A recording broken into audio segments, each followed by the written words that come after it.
Hello friends, I'm going to read Gracie's Guide to Cyber Safety. The box sat on the kitchen table with a birthday card attached to the top with Gracie's name written in big purple curly-Q letters. It was a medium-sized box that was not heavy and was super quiet when shaken. Gracie's mom had wrapped it and placed it on the table 3 days before her birthday. Needless to say, Gracie's curiosity was about to get the best of her.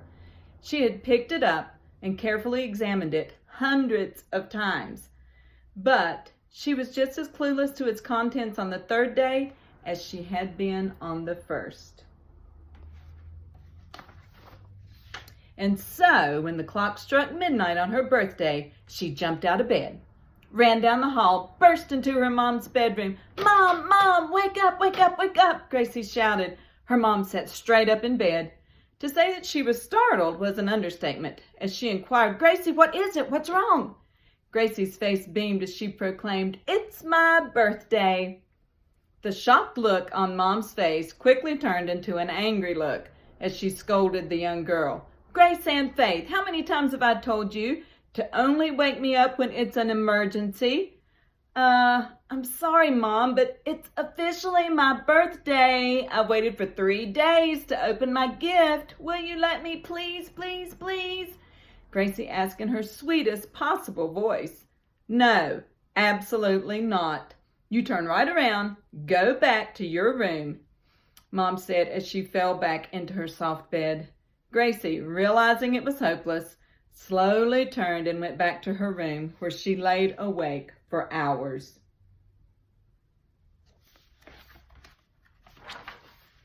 She finally fell asleep, and she didn't hear Mom open the door at 5:45 a.m. and stand above her with 3 loud birthday blowers in hand. Happy birthday, Gracie! Mom yelled and blew the blowers as loudly as possible. This time it was Gracie who sat straight up in bed, startled. But it didn't take long for her to be fully awake and jump out of bed. She ran and grabbed the gift and tore into it like Christmas morning. And boy, was she ever surprised. It was her very own tablet. She jumped up and down and squealed for 10 minutes. This was without doubt the best birthday gift ever. She spent the next 2 weeks glued to her screen. Well, as much as her mom would allow.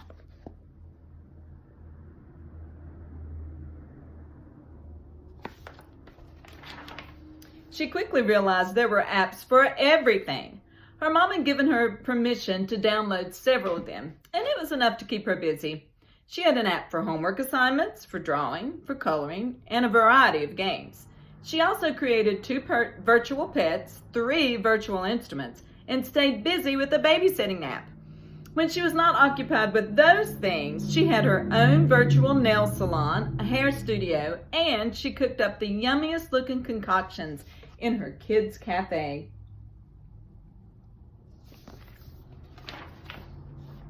Gracie's friends were chatting on social media together, so she thought it would be cool to join.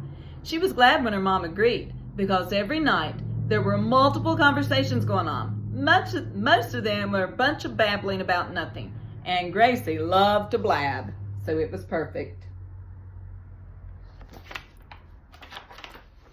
Before long, Gracie began to lose sleep because of her virtual pets. She would hear a notification from the app that she needed to feed one of her kittens at 3 a.m. in the morning. Really? Gracie was the kind of kid who liked her sleep. This interruption had to stop. The only way to put an end to it was to delete Chip and Dip, her 2 Siamese kittens. She kind of felt bad about it, but her mom said, Gracie, they're not real. You cannot hold them or pet them. It's okay to delete the app. She thought about Braden, a guy in her class at school who often sleeps through most of the morning because he is awake half of the night saving the world on some crazy game. His grades suffer because of his addiction to games. He was also in a bad mood a lot. She didn't know if it was his lack of sleep or playing war games that made him that way, But Gracie didn't want her grades to suffer. She thought about what her mom said, and it made sense. So she quickly deleted them before she changed her mind. She felt much better after a perfect night's sleep.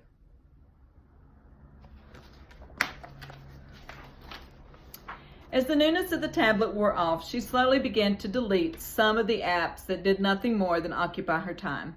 She still enjoyed playing on it every day and chatting with her friends. She especially liked the app that let her send videos to her friends. It was the coolest thing ever.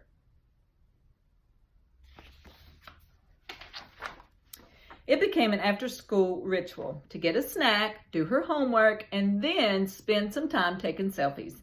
She got to be a pro at changing up her picture by adding silly features to her face, and most of her friends were doing the same thing.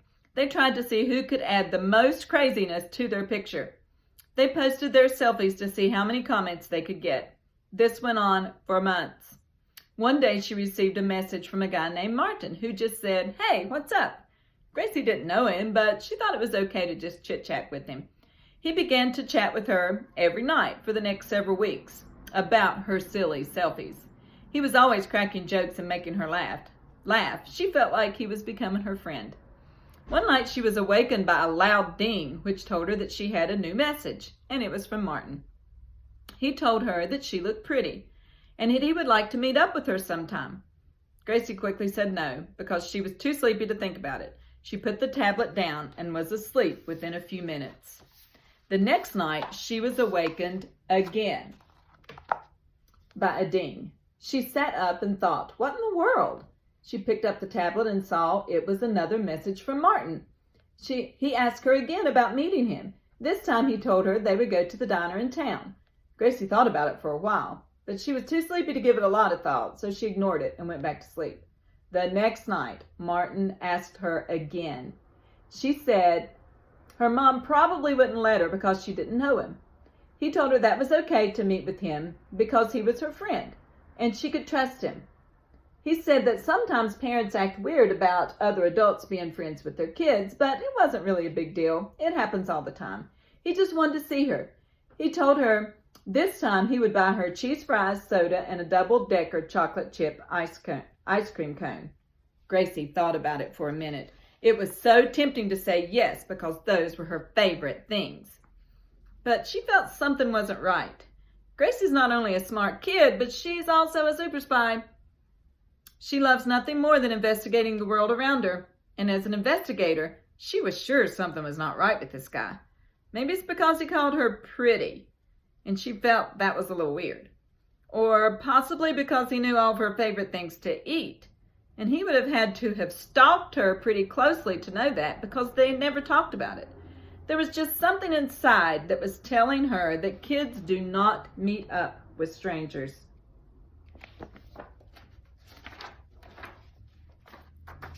Mom, wake up, she yelled. Her mom sat straight up in bed with a "this had better be good" emergency on her face.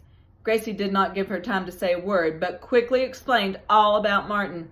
Mom jumped out of bed and ran and grabbed the tablet and read every single message. She hugged Gracie and she told her she was very proud of her for doing the right thing by telling her about Martin. She said she was going to keep the tablet and talk to the authorities. She thanked her for waking her up because this was most definitely an emergency.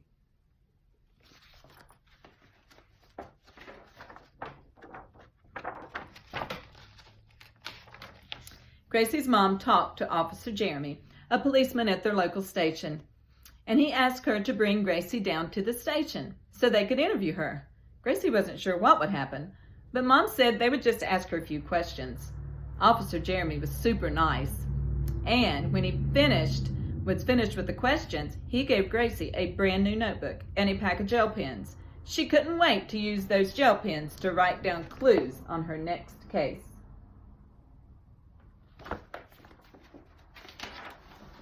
A few weeks later, Officer Jeremy called and informed them that the bad guy had been caught. They had set up a trap to trick Martin, and it worked. They pretended to be Gracie on the app and started chatting with him. They agreed to meet him at the diner, and sure enough, he showed up. Boy, was Martin surprised when Gracie was really Officer Jeremy. They were glad to know that he wouldn't be doing that kind of thing anymore. Gracie hugged her mom once again and was so happy this story had a good ending for her daughter. She told her the rule, never talk to strangers, also applies to people you can't see, like those who are online. There are also times that people you know will make rude or hurtful comments. It's important to talk to adults about this type of behavior and never participate in anything that would hurt someone else. Gracie thought about how it felt when someone insulted her, and she knew it wasn't a good feeling. She didn't want to make anyone else feel that way. Gossip, rumors, lies, and threats are all serious issues.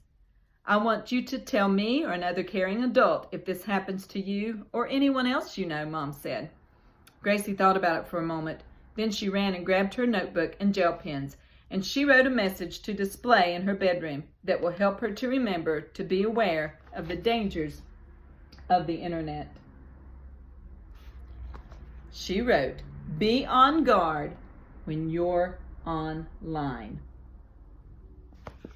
And that's something we all need to do, is to be on guard. Don't talk to strangers when you're online.